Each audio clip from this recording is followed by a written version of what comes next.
Hello and welcome to Squib TV. I'm Samuel Layton and I'm joined by James Cartwright, and today we're going to be looking at a review of Week 3.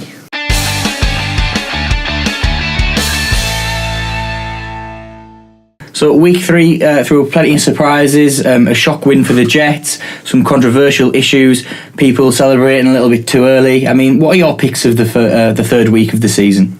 So I've gone through about 4 games that I'd like to review in depth. First one, Patriots 36, Texans 33. What a game this was. Deshaun Watson I thought he came of age in this game. Some brilliant throws from him. And I'll just start off by saying what a pick he looks to be, and now he's established himself as the first choice, you'd say, at the Texans. Yeah, I think that Deshaun Watson has to be the starter for the Texans. I think the way he was able to keep his team in the game against a solid Patriots team. I mean, at points there, I thought the Patriots were going to have a losing record going into Week 4. Some key throws. I mean, even taking the chance on the Hail Mary late on wasn't a bad throw. It was accurate. It was down the field, using his legs to keep players alive, using his arm to find the receivers, and spraying it out to a number of different guys as well. Looked like a really mature character. Really impressive. Looking forward to see what he can do in the future.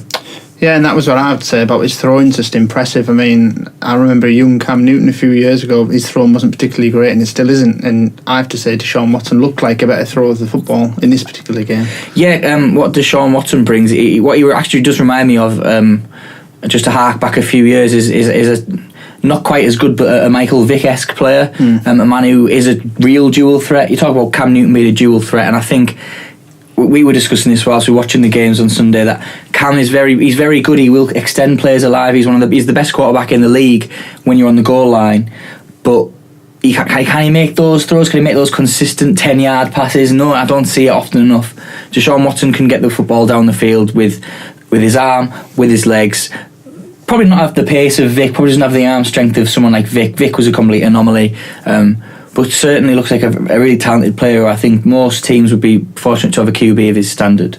And of course, Brady coming back again, you can never discount the Patriots when he's at QB, but a lot of the time he was sacked a few times by this top defensive line, the likes of Jadeveon Clowney, and he's been battered in a couple of games. And he's going to be playing all 16 weeks this season. He had 4 weeks off beginning of last season. Do you think it'll take its toll on a 40-year-old man? I mean, I just think Brady's been doing it for years now anyway. I think he's been doing it for long enough that he knows what to take. The guy's obviously keeping himself in top condition.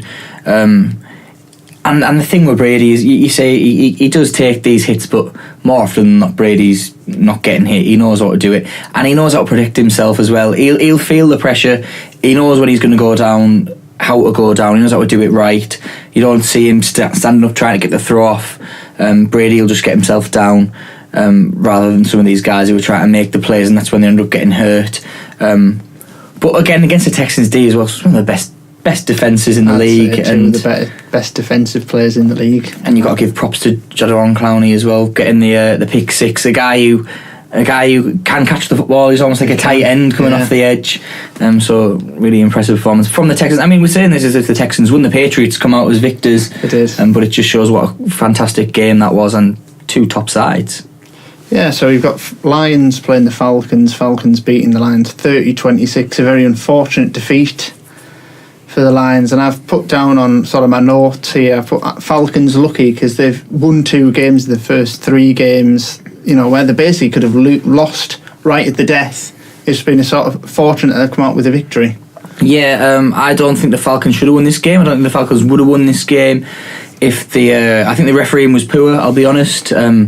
Lions don't like to do it early on, they like to leave it late. They probably left it a little bit too late. Now, I'm going to talk about the 10-second run-off rule thing that we had going on, which I think marred the game a little bit.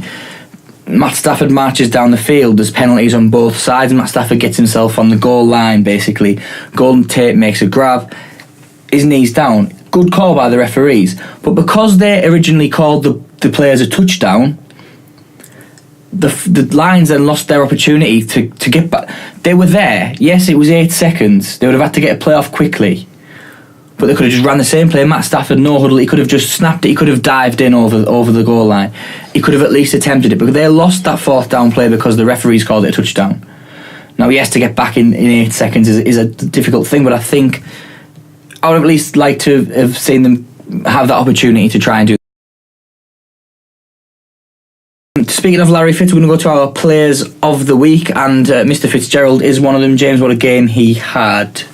Yeah, he really proved, why he's been one of the best receivers of the last 15 years or so. An incredible catch he made, a few TDs, but as I say, can't do it all on his own for the Cards. And I was thinking about this because the NHL season is starting soon. He's very much the Alexander Ovechkin of the NFL, I would feel. The guy, has to sort of do it on his own. He's been there, done it for years. Yeah, but never actually won a championship, so you feel bad for the guy. Yeah, I think Larry Fitzgerald is... I think... He's going to go. He's a Hall of Fame player, and he will be a Hall of Fame player. And it's just a shame if he doesn't manage to get himself a Super Bowl ring. But I can't see him getting one in Arizona. No offense to the Cards fans there. I think with David Johnson, that team would have been a little bit stronger. I'd love to spend all day talking about Larry Fitz and his career, but we'll move on. We will go to another guy in that same division who had a fantastic game. Todd Gurley on the Thursday night, getting himself, was it 2 or 3 TDs? He's got himself a handful of them. Yeah. But rushed for a number of yards. He looks like the Todd Gurley of old.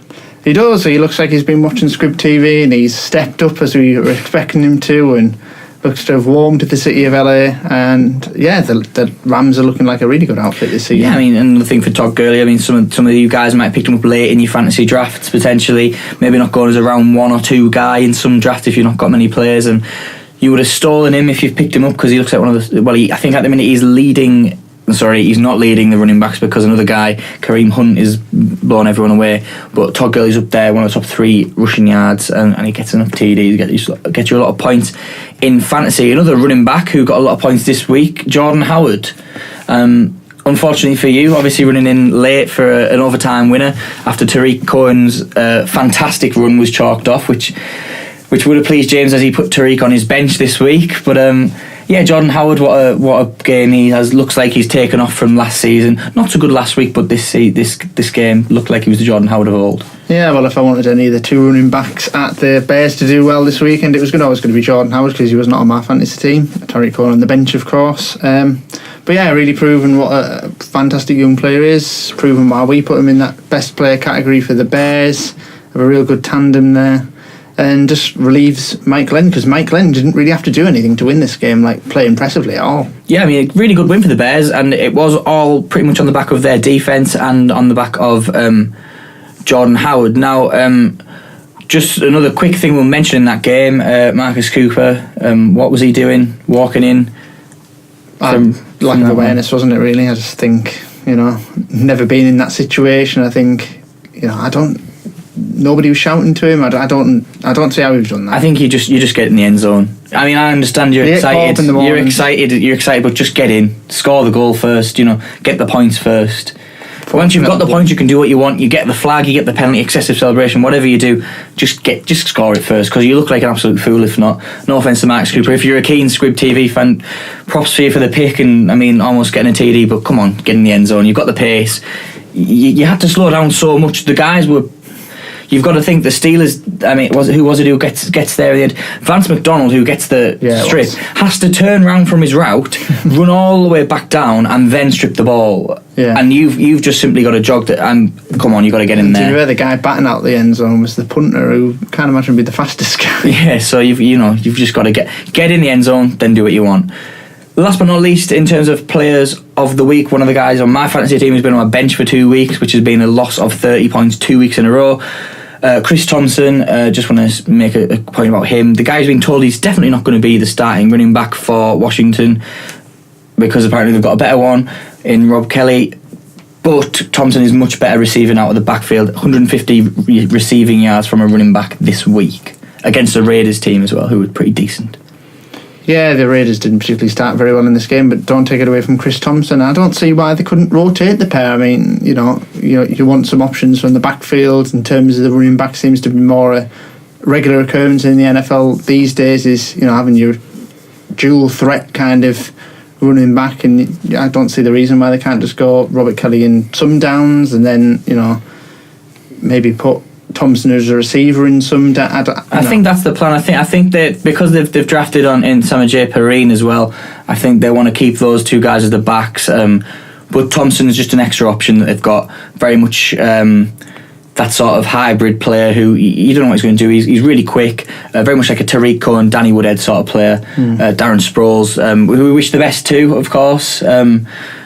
with his injury. But yeah, I think Thompson hopefully will get some more plays, and he's actually starting for me this week, so no doubt he'll get 3 points. So there we had the players of the week. We'll take the ER out now and we'll get to the players of the week. James, first of all, I just want to talk about Jake Elliott, the rookie, 61 yards, clock ticking down to 0, sends it through. What do you say about that?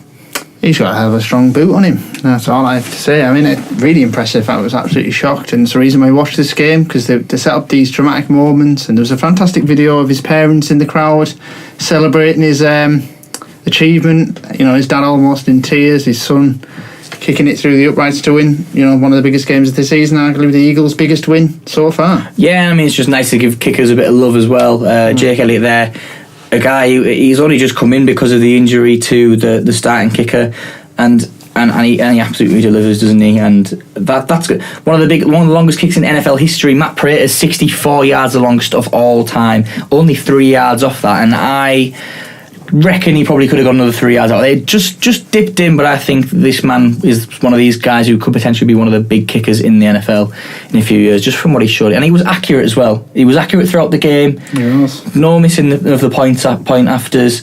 A nice accurate strike from 61 yards. He showed his bottle. I think he's missed a few kicks in the first few weeks. I think might have missed 2 of his first 4 kicks, and then to come back and actually be able to kick that game-winning field goal shows that he has got the bottle to be a kicker.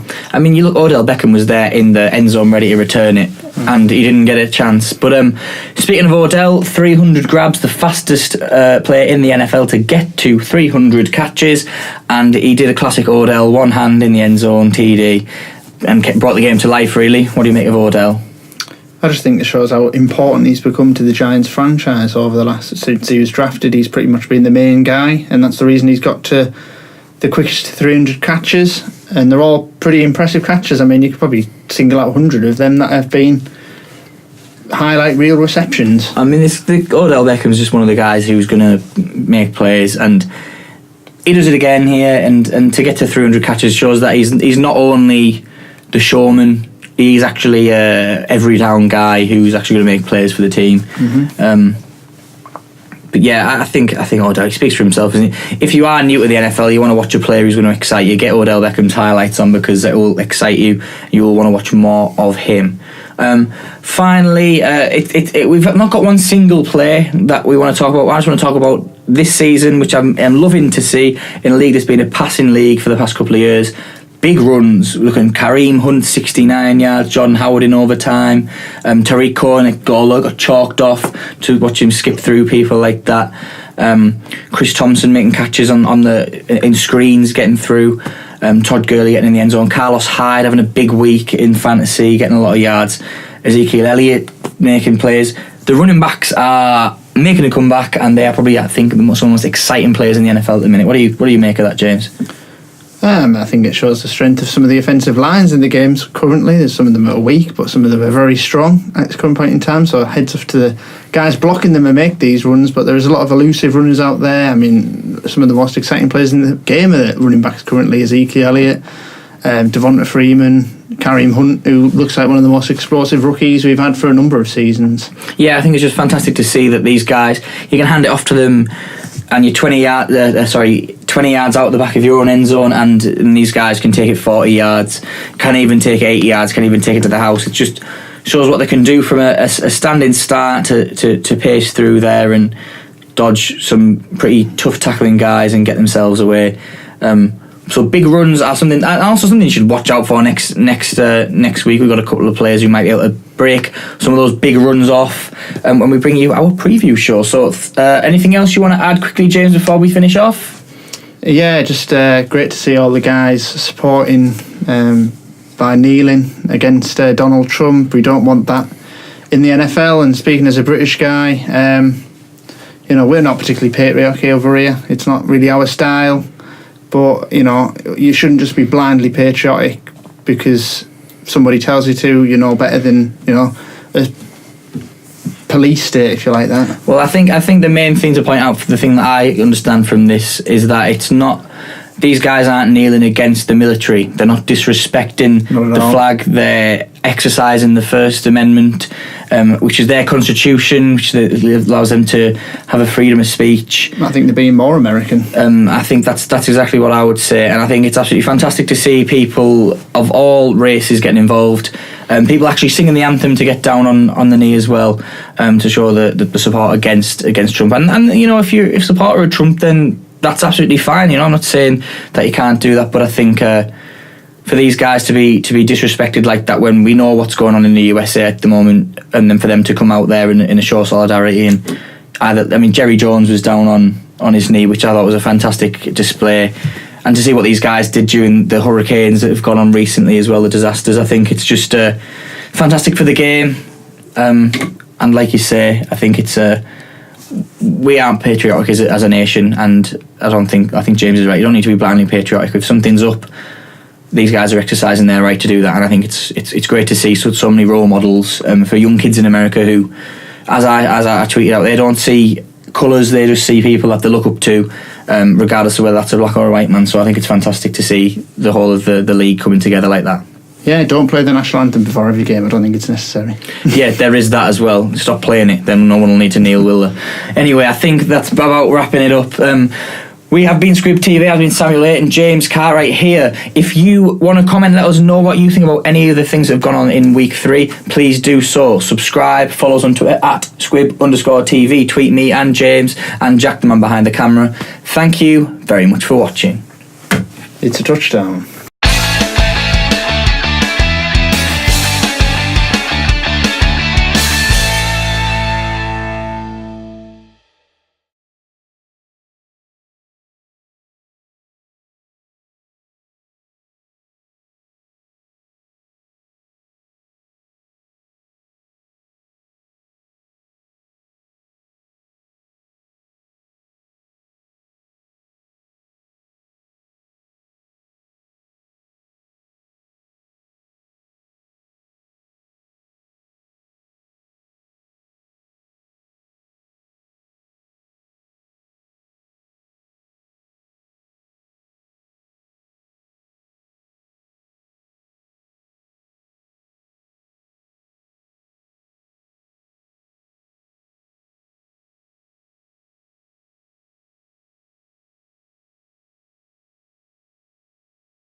pick apart a defence, but if he had that option, he'd bring the play action into the game, he'd maybe get his receivers half a yard, and I think that's the difference maker for me. I think the Lions are that far away from being elite, and I think if they keep the players that they've got, they can certainly improve in the next few years.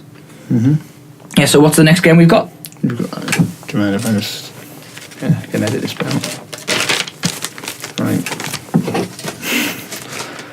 Right, the next game we've got is the Eagles overcoming the Giants in this NFC East encounter, 27-24. Jake Elliott 61-yarder, winning it dramatically. And Giants going 0-3. Got to be concerned about them. Yes, but no. I think the Giants 0-3. It looks poor, but I think I saw signs in this game there where the Giants were solid. I don't want to take away from the Eagles in this game. I think the Eagles came out and played better than the Giants. That's why they won the game. The Giants, I don't think, were particularly poor. Yes, they went 14-0 down, or was it 21-0 down? They went down quite somewhat, and they came back. Odell played fantastically. Sterling Shepard arguably had a touchdown chalked off, which gave Odell the opportunity. But I think I think the Giants, they showed positives there. Olivier Vernon goes off hurt. That's not positive. But I think 0-3, it looks scary. My early prediction of them making the Super Bowl seems highly unlikely, but I don't think it's panic stations yet for the Giants. I think they'll win in the next couple of weeks. If they don't, if you're talking 0-5, 0-6, I think that's when curtains for Ben McAdoo, and I think the Giants need to improve. The one thing I will say, they actually got a worse record than the Jets at the minute, which is embarrassing for them, as the Jets are widely regarded as the worst team in the league at the moment. Yeah, well, I would say fourth quarter they actually made some impressive plays on the offense, came back into the game, actually were leading the game, and it's just, they would have won that game if Jake Elliott hasn't made that ridiculous kick. You don't expect him to make that kick. Odell Beckham coming back into the side and slotting straight and looking like the play he always was. You got Evan Ingram to come in there and sort of make more impressive plays as the season goes on. Eli Manning just needs to sort himself out. Not just him, the offensive line more so. It's not doing particularly well. This happens to Eli more often than not, and I think that it's not actually on Eli, like you say. I think it's more the offensive line. I think it's more the players that aren't making plays. I think Eli, the guy's got 2 Super Bowl rings. He knows how to play. I just think that he needs his playmakers to step up. And the Lions, the Giants. One thing they haven't got, very similar to the Lions, they don't have a running game. They've never had a running game really since when we became fans of the NFL. That's something they really need. Just pick up a back in the draft who's going to just next year just go, even regardless of your holes that you've got in your defense, just get a running back, please. Just free agent draft, pick some guy up who's going to get you 4 yards a carry, at least something like that. Someone who can go the whole game and can at least get some sort of positive yardage. If they have a running game, they'll be a better team. I don't think it's panic stations yet. I think that division, it always goes up and down. The boys don't look as strong as they did last year. The Eagles look better. The Skins have been a surprise for me, but I don't think it's time over just yet. We'll see how it pans out.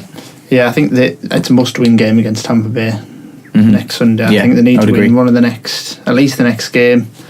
Just because I do think that division is very competitive. All the sides look pretty solid so far, and there's not much room for the Giants to slip off. If they're in another division, say the AFC South or one of the more poor divisions, I maybe would favour them a bit more. But I think you've got to be thinking could be curtains them if they don't win on Sunday. Yeah, I think they need to get the win there. The other game that you've got here is Cowboys 28-17, Arizona Cardinals.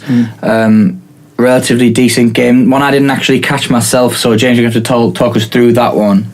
Yeah, this was a real good encounter for the first 3 quarters, I'd say. It was to-in and fro-in, both sides going at it. Touchdown one end, touchdown the other, a bit like a basketball game at some points. And then it sort of just got away from the Cardinals. Larry Fitz did all he could, but they just didn't have that option. David Johnson being out, didn't have the option to run the football as much. Chris Johnson did all right.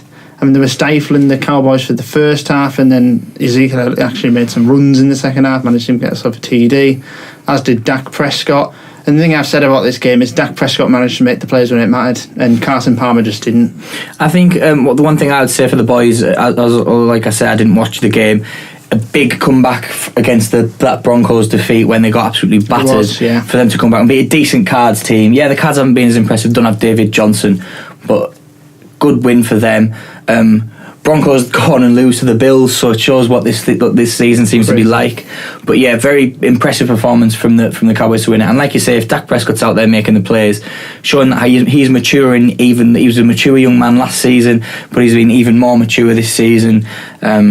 Takes the weight of the team on his shoulder, and you just hope for the Cowboys' sake that he can be a bit less injury prone than Tony Romo was, because undoubtedly even Tony Romo would have won a Super Bowl if he was healthy, and I think Dak Prescott could be that guy who can do that for them. So I think I actually, one of the teams that I worry a little bit about the Cards in at the minute. I think that division's a lot stronger than it seemed to be at the start of the season.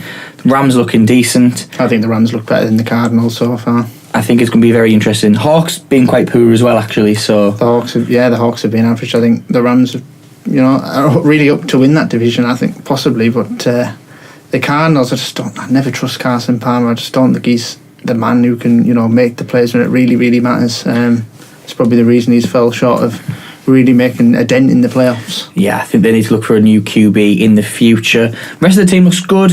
Maybe another receiver with Larry Fitz. Getting on. Can't do it all. But speaking of